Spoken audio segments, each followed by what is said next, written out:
I am Glenn Costa. I am the editor of Goa 365 television channel. We are the part of the largest media group in the state. So, on the 24th of this month, our very dynamic Chief Minister becomes 54. I have seen a lot of Chief Ministers, but this is one Chief Minister who is very approachable.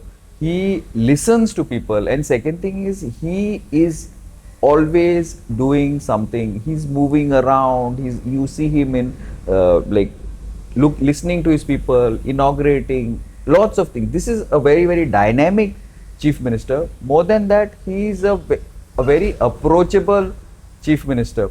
He is somebody who you can talk to, and not only you can talk to, he will listen to you.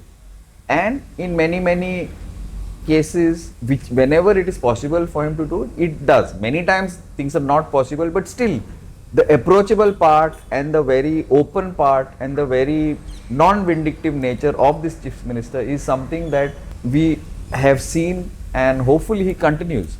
And we wish him the best of luck and a very prosperous political career in the future.